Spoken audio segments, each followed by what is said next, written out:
My name is Cass Mann. I'm the founder of Positively Healthy and the chief executive. And Positively Healthy is United Kingdom's only gay men's HIV and AIDS charity. And we're now in our 23rd year of operations.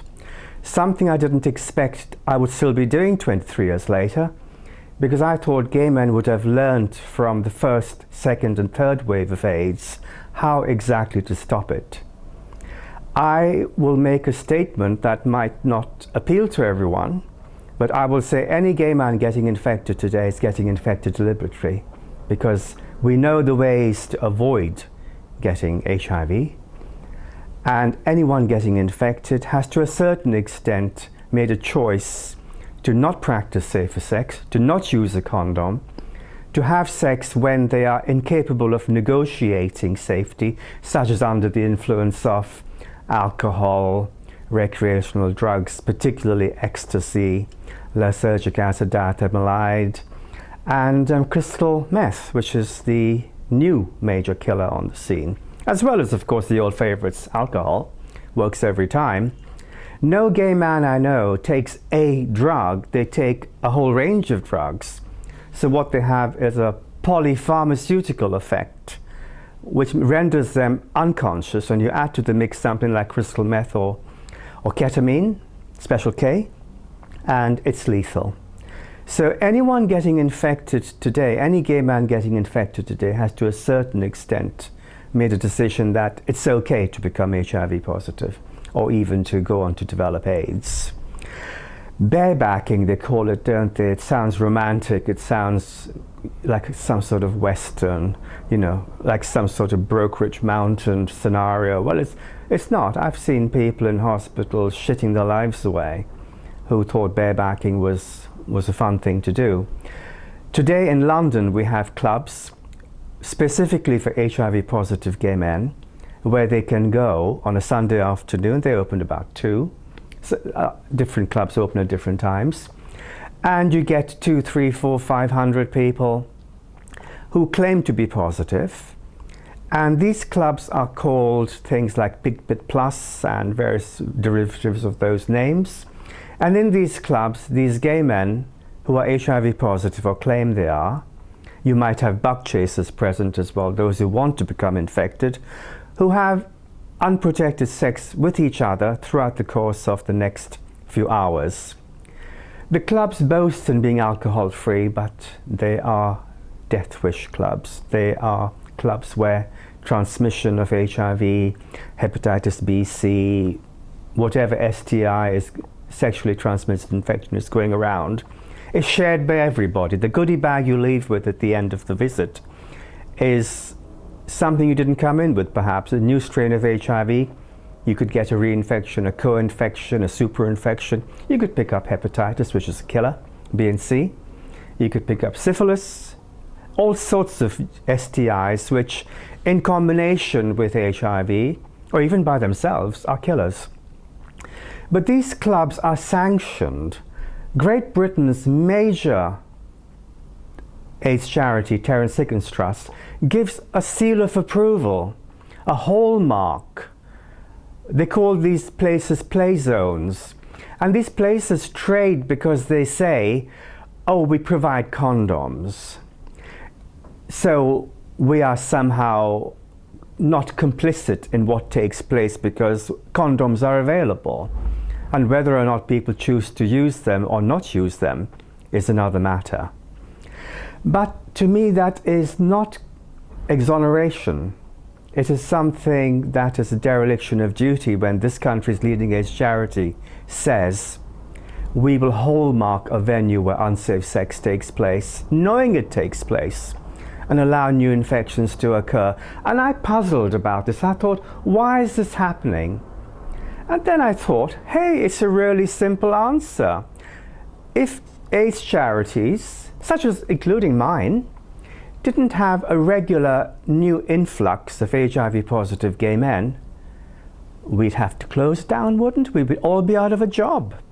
So what keeps us in work, and hey, I would love to be out of work in this field, is a regular input of newly infected HIV positive gay men. They pay our salaries, they get us to work in the morning, they make us feel good about ourselves. Because, you know, last year in this country we had over 2,000 gay men who became HIV positive.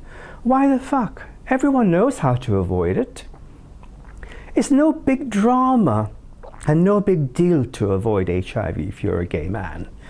In this country we have a law. When you get into a car, you've got to wear a seatbelt.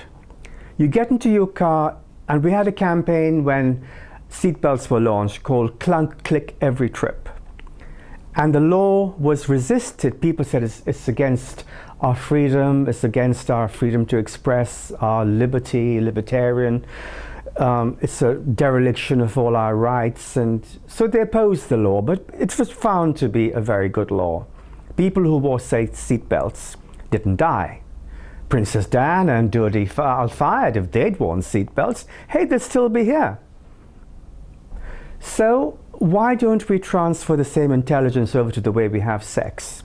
If when we get into a car we wear a seatbelt to preserve our lives, if every time we fuck, why the hell don't we use a condom? Condoms are not 100% foolproof, but they're better than nothing. So I can't work out why. I mean, I can now, but I couldn't work out why gay men refuse to wear condoms. I had to go back to Freud to understand what was happening.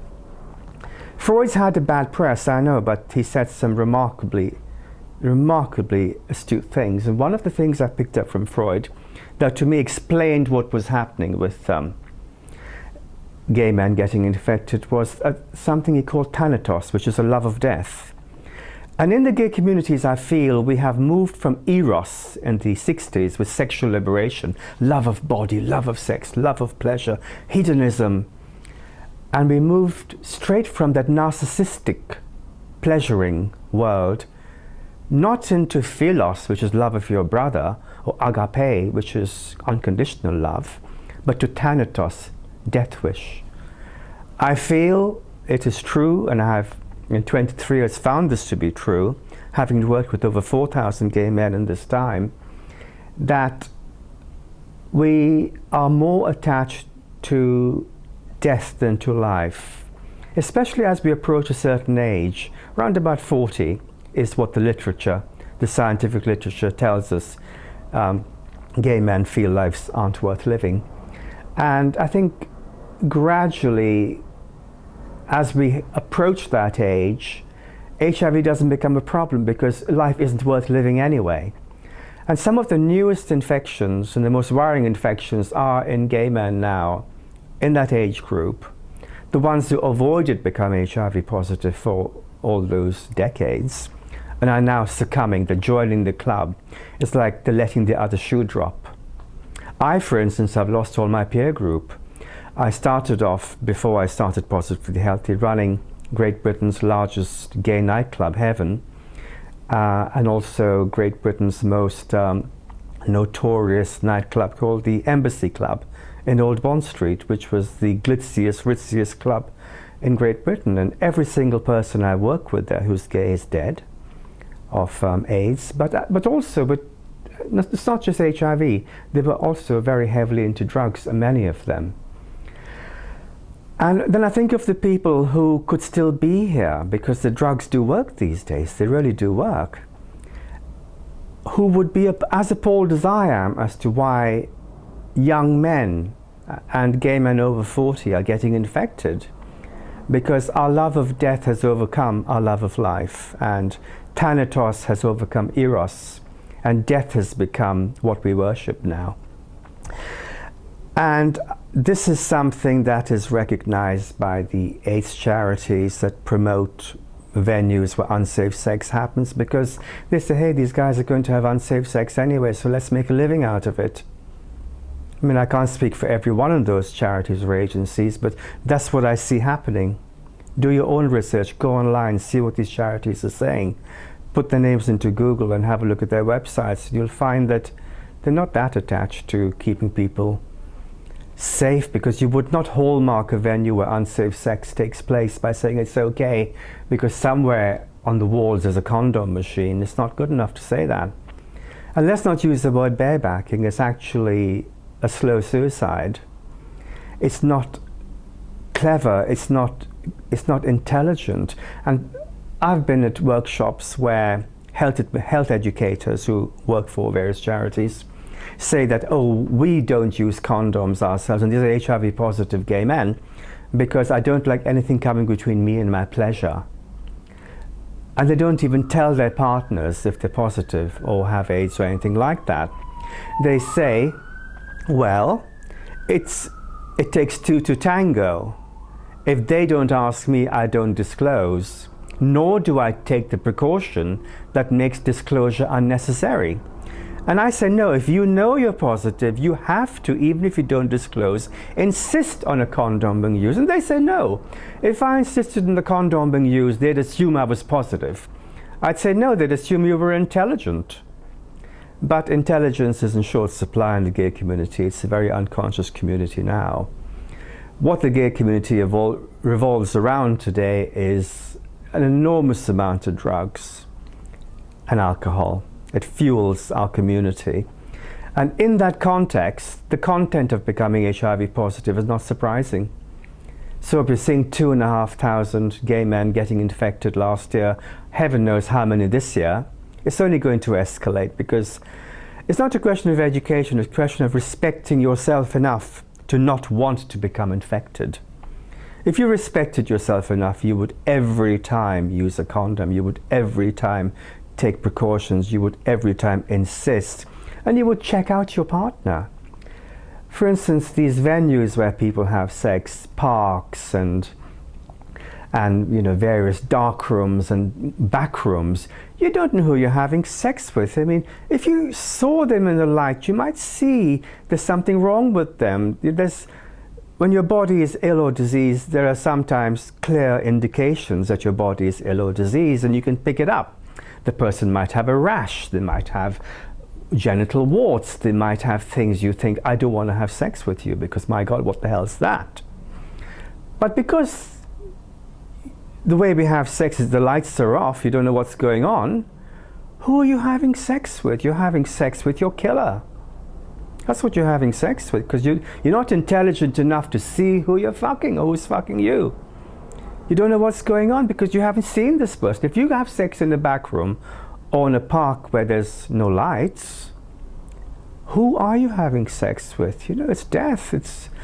I mean, not only are gay men getting mugged and beaten up and assaulted and killed, but getting HIV infected is not that dissimilar, except this time you did it to yourself. And I would say to you, my message to you is very clear. Every time you get into your car, clunk clip every trip. You wear a seatbelt. Every time you have sex, you rubber up, or you don't have sex. If you haven't got a condom, hey, don't have sex. Do something else.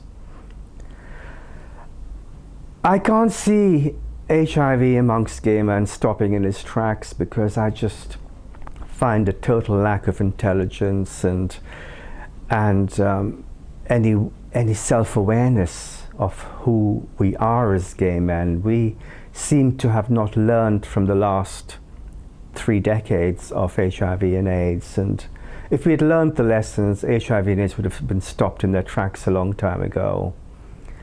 And because we have no elders, because we have no one to learn from, the first wave killed everybody, well, almost everybody, and then gradually no one was around that we wanted to listen to, so there was no one to learn from. We had no role models, I mean, I'm not discounting people like Larry Kramer or the late Michael Callan or people like that, but I can think of only 2 or 3 names, and the way I feel education works is we learn from one another more than we learn from icons. And because the one another are as unconscious, as unaware, as asleep as we are, we defeat each other, we pull each other down into the abyss, into the pit. That's why we're dying, because the ones we're clinging to are going down the mountain with us. And if we're all on that rope climbing up together, once the first person falls, we fall with them. We're all falling together. That's what's happening to our community today. That's why we're getting HIV infected, and that's why we're dying. And I finally want to say that The first wave of AIDS, everyone was sympathetic, empathetic. They understood that we didn't know there was a killer virus out there, or a potentially killer virus out there. Now less and less, because I keep hearing, how come how come you at 21 or you at 40 are becoming HIV positive? You know what you need to do to avoid, so we don't get the sympathy, we don't get the empathy. And once we lose the funding, once we lose the sympathy, the empathy, once we lose access to services, I mean, someone who's HIV positive costs the British government about £25,000 to £30,000 a year to take care of, as far as the medication and clinical care goes. They might think this is avoidable. Why are we funding someone who is going out and getting reinfected and co-infected and super-infected, picking up new diseases, thinking, why are we keeping this person alive? Already there's talk about not operating on obese people, not operating on smokers and alcoholics. HIV positive gay men might be next in line. Let's not give them that opportunity. I don't know how we get intelligent. Each one does it for themselves. I can't do it for you. You can't do it for me. Each does it for themselves. Caveat emptor.